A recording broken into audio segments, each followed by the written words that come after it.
In Western cultures, the number 13 is considered a number of bad luck, and so superstitious people try to avoid this number as much as they can. There is an urban legend which talks about what happened in the 13th floor of a building in Detroit. The building had 20 floors, and most of the apartments were already bought or rented except those at the 13th floor.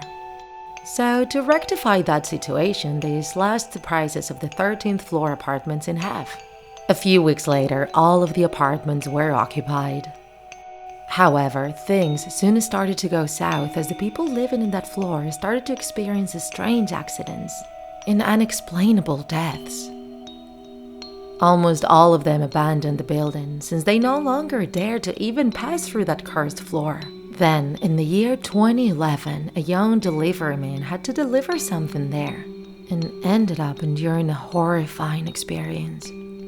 This is the testimony he left. That day, I was picking up my things to go back home after my shift ended. I made all the deliveries I had to make for the day, and all I wanted was to go home and relax on the couch. However, just before heading out, my boss gave me a call. He said I had to make a few last-minute deliveries, that they were very urgent. That made me really angry. I had just finished my shift, and the address I would have to go to was very far away. My boss then told me he would reward me with another day off or double pay, but that I needed to make those deliveries that very day.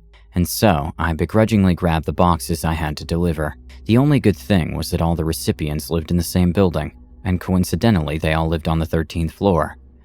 I thought that was kind of curious. Half an hour later, I arrived at the indicated address. I grabbed the boxes and went to the entrance. At the reception was a man sitting on a chair, probably a watchman. I told him I needed to make a delivery, and he asked me on what floor, warning me that the elevator was being replaced, and I could only use the stairs. I kindly told him that all the deliveries were for the 13th floor, and the man's expression changed automatically. With a worried expression, the man got up, pointed the way with his finger, and sat back down. I started going up the stairs, and the more I went up, the more I noticed how neglected that building was.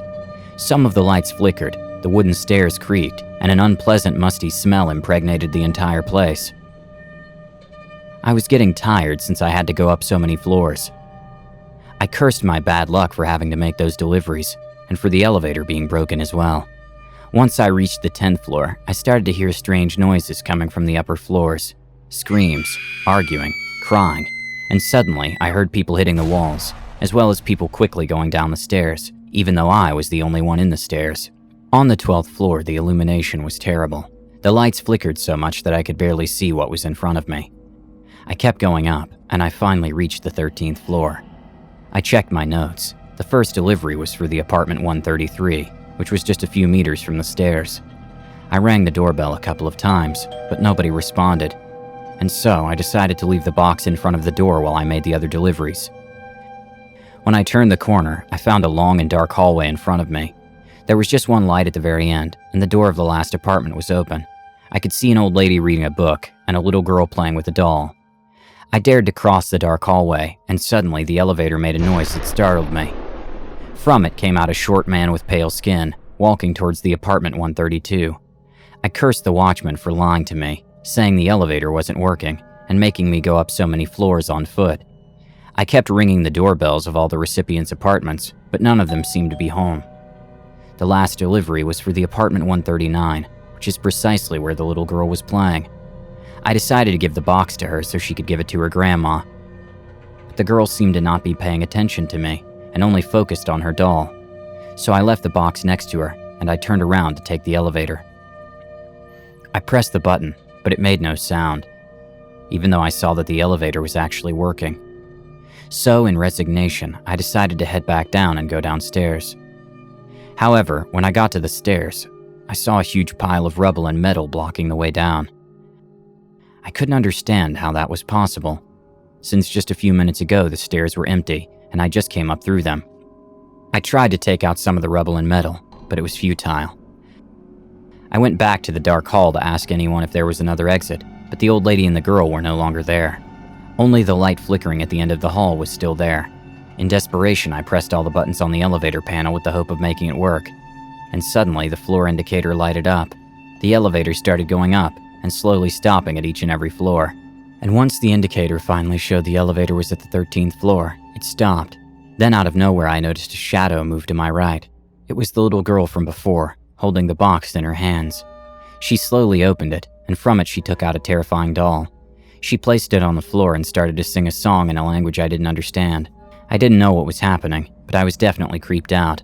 I slowly stepped back, and I witnessed how the doll then stood up on its own and started walking towards me. I rushed back to the stairs, trying to escape the upper floors, but when I turned the corner, the stairs were gone. There was only an empty hallway in their place. I heard the voice of the girl as she approached me. I had no escape. I could see her shadow as well as her doll's shadow walking towards me, but then I heard a strange noise, and the shadows disappeared. Terrified, I wanted to make sure that they were gone, so I inspected my surroundings carefully. Nobody was there anymore. My only hope to get out of there was the elevator, and it was broken. I pressed all of the buttons again, and in that moment on my left appeared a man wielding a knife. Horrified, I ran away screaming for help, but the more I ran, the longer the hallway became. Then I tripped and hurt my leg. I dragged myself through that cursed hallway still yelling for help, and suddenly, the man who was chasing me with a knife disappeared. In that moment, one of the apartment doors opened. It was the old lady. She pointed to the elevator with her hand, which was now open. However, the next second the lady suddenly burst into flames. She started to scream and ran aimlessly through the hallway as her body burned. The fire started to extend through the floor and walls, so I dragged myself to the elevator as fast as I possibly could. And when I got in, the doors closed, and the elevator started to descend. The lights flickered hypnotically, and I could no longer tell if I was going up or down. When suddenly a figure appeared in front of me. I didn't know what it was, so I just closed my eyes and prepared for the worst. I woke up in the hospital a few weeks later. They found me in the elevator after delivering the boxes. When I recovered, I investigated what happened.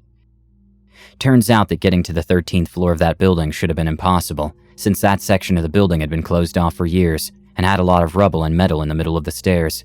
All the former residents of that floor died under strange circumstances. A little girl was murdered by a resident of the same floor. An old woman burned alive. And the girl's murderer died from an intoxication a few days after his crime. The rest of the residents of that floor also experienced pretty cruel endings, but the most terrifying one was the death of the last resident. It's said he died in the elevator as it was failing, and that he closed his eyes shut after something was scaring him.